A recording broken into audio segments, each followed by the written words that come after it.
Summary of The Name of the Rose by Umberto Eco. An unnamed narrator opens The Name of the Rose with a prologue in which he describes how he came upon a copy of a medieval book that included the tale of Adso of Melk, a German monk who lived in the 14th century.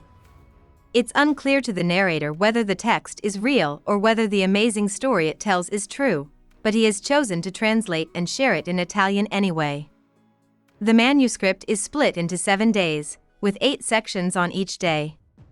These parts match to the times of the day when the monks prayed: matins, lauds, prime, terce, sext, nones, vespers, and compline. In the second introduction, we meet Adso of Melk, a Benedictine monk who is writing this book near the end of his life. The story then moves to the late 1320s, when Adso is a novice and about 18 years old. He is traveling Italy for William of Baskerville, an English Franciscan who used to be an inquisitor. The first day, William and Adso go to an unnamed church in northern Italy. William plans to go to a religious debate there about the controversial issues of whether Christ was poor and whether the Holy Roman Emperor or the Pope should be in charge of Germany. When William finds a lost horse based on only a few snowprints, he shows how good he is at figuring things out. Adso of Fossanova, the abbot, tells William about a strange and mysterious event. Adelmo of Otranto, a monk who worked as an artist in the scriptorium, recently died when he fell from the abbey's largest tower and hit his head. Adso asks William to look into it quietly before the envoys show up, and William agrees. While Adso looks at how beautiful the abbey is, William has an argument with Ubertino of Casale, a Franciscan monk who has left the order because he is being persecuted for his political views. Adso and William also meet other monks, such as Salvatore of Montferrat, who works as a cellarer, Severinus of Sankt Wendel, who is a herbalist, Malachi of Hildesheim, who is a librarian, Berenger of Arundel, who works for him, Venantius of Salvamek, who is a translator, Benno of Uppsala, who is a rhetorician, Jorge of Burgos, who is blind, and many more. Malachi lets Adso and William look around the scriptorium, but he tells them that only the librarian can go into the confusing library. William and Jorge have a disagreement about whether or not laughter is good. On the morning of the second day, Venantius's body is found in a bucket of pig's blood. It looks like he didn't drown. In the library room called Finus Africae, Adelmo and Venantius asked for a book that wasn't allowed. Benno told William and Adso about this. He also hinted at a connection between Berenger and the late Adelmo. After that, Berenger tells William and Adso that he saw Adelmo's ghost in the graveyard. He sounds very guilty. This is what Benno says. Berenger got Adelmo to have sex with him in exchange for the mystery book. William and Adso decide to look into what's going on, so they break into the scriptorium and find a document on Venantius' desk that is written in code. Someone takes William's glasses while he is not looking at the text so he can't read it. The library is like a maze for William and Adso. There are a lot of rooms and they don't understand what the words above the doors mean. After 3 days, Berenger is nowhere to be found, leaving only a bloody cloth in his cell. As Adso walks around the abbey, he thinks about how much the monks want to learn from books. He also talks to Salvatore, who tells him about his life as a student of the Franciscan heretic Ferdalcino. Adso is upset by what he has heard and asks William and Ubertino to explain the story of Dalcino and the fights between different groups of Franciscans. William finally says that he has figured out a secret message in Venantius's writing: the hand over the idol works on the 1st and 7th of the 4. After seeing the building from the outside, he also has some ideas about how the library's rooms could be set up. Adso meets a country girl that night in the abbey kitchen. They have sex, but she leaves the next morning, leaving an ox heart behind. Adso tells William about his mistake, and William feels sorry for him. Their bodies are found in the kitchen, drowned in a tub. Severinus sees that Berenger's tongue is black on the 4th day. Salvatore explains why the girl is in the kitchen by saying that he gets women from the village for Remigio and gives them food in exchange for sex.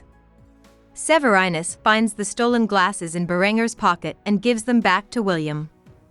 William can then read the Greek part of Venantius's writing, but the words don't make sense. William finally comes up with the idea that the Greek words are from the Book of Revelation and that the crimes are happening in a certain order based on the book. At the same time, the Franciscans and the Pope's messengers start to show up at the house. When William and Adso go back to the maze, they find that the signs above the doors are for different parts of the world and the books are arranged by the country where they were written. They find the Finus Africae, which is a room with walls hidden behind a mirror, but they can't figure out how to get inside. Salvatore and the girl Adso met the night before have been arrested when they get back from the library. This is because Salvatore was using witchcraft to try to cast a love spell on her. The girl is found guilty of witchcraft and given the death sentence. Adso is heartbroken but can't help her. On the fifth day, there is a religious disputation. The envoys argue about whether Christ owned property and how much governmental power the Pope should have in Europe. William says that the Church should only have an impact on religion matters.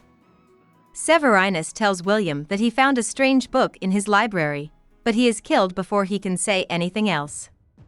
William and Adso figure out too late that the book is an Arabic text, but when they get back to the hospital, it has been taken.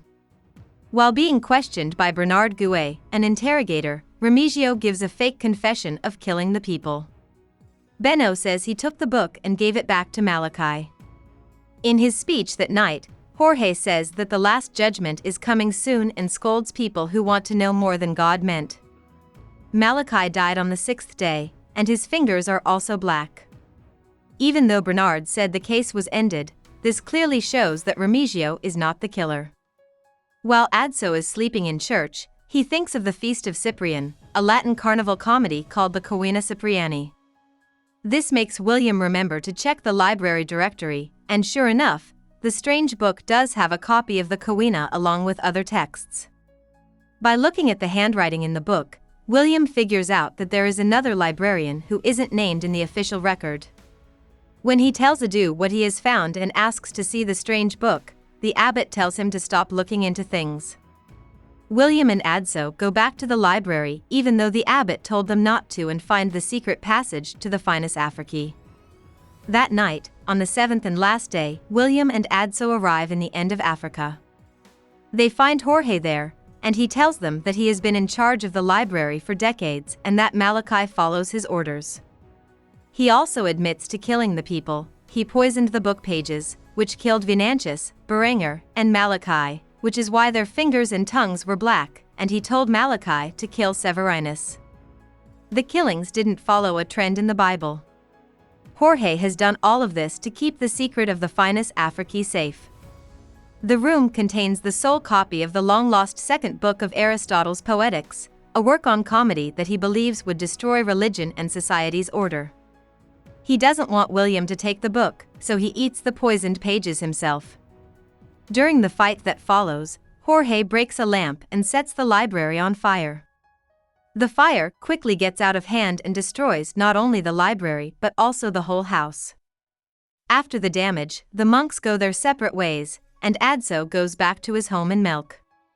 Adso says that William gave him his glasses as a gift before he left. William then died soon after during the Black Death. Many years later, an older Adso goes back to the spot where the Abbey used to be to gather what's left of the library, which are a few spread leaves and pieces of paper. He gets ready for his own death as he finishes writing his story. About the author. Eco was born in Alessandria, Piedmont, on January 5, 1932. He taught literary criticism and semiotics at Columbia University, Harvard University, the University of Bologna, and other universities in Italy and the US. He was one of the first people to study interpretative semiotics, which is the study of how language conveys meaning. He has also written about anthropology, political theory, and art. Eco is probably best known for writing novels. His first book, The Name of the Rose, 1980, was a huge hit around the world, and he went on to write other critically and widely praised books, such as Foucault's Pendulum, 1988. He died in 2016 from pancreatic cancer. Hope we summarized it fully and you liked it. Please hit the like button and subscribe to our channel so that we are motivated to create more videos.